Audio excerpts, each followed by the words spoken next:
गांव के एक कोने में रहने वाला रामू किसान गरीबी से जूझ रहा था। उसकी जमीन बंजर हो चुकी थी और कई सालों से उसकी फसल नहीं हो रही थी। बारिश का नामो निशान नहीं था और उसकी मेहनत हर बार बेकार चली जाती थी।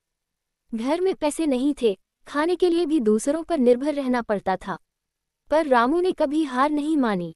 एक दिन रामू अपने गांव के बड़े किसान मोहन काका से मिलने गया। उसने अपनी समस्या बताई और कहा, काका, मैं क्या करूं?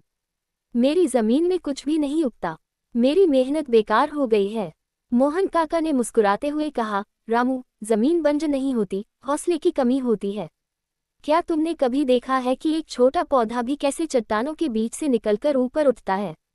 मेहनत के साथ धैर्य और सही तरीका भी जरूरी होता है। इस बार कुछ अलग करने की कोशिश करो। रामू ने काका की बातों पर गौर किया और तय किया कि वह अपनी जमीन के बारे में सब कुछ सीखेगा। उसने गांव के कृषि अधिकारी से सलाह ली, नई तकनीकों के बारे में पढ़ा और अपनी मिट्टी का परीक्षण कराया।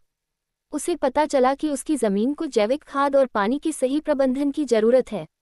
रामू ने मेहनत से अपने खेत को फिर से तैयार किया। उसने जैविक खाद डालकर जमीन को उपजाऊ बनाया। बारिश नहीं होने के बावजूद उसने बूंद बूंद सिंचाई ड्रिप इरिगेशन की तकनीक अपनाई। शुरुआत में उसे बहुत मेहनत करनी पड़ी, लेकिन उसने हार नहीं मानी।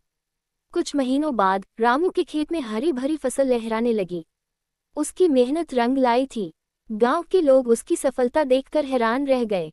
रामू अब न केवल अपनी फसल बेचने लगा, बल्कि गांव के अन्य किसानों को भी नई तकनीकों के बारे में सिखाने लगा। रामू की कहानी साबित करती है कि अगर मेहनत के साथ सही दिशा और धैर्य हो, तो असंभव को भी संभव बनाया जा सकता है। बंजर जमीन में फसल उगाकर उसने अपनी किस्मत खुद बदल दी।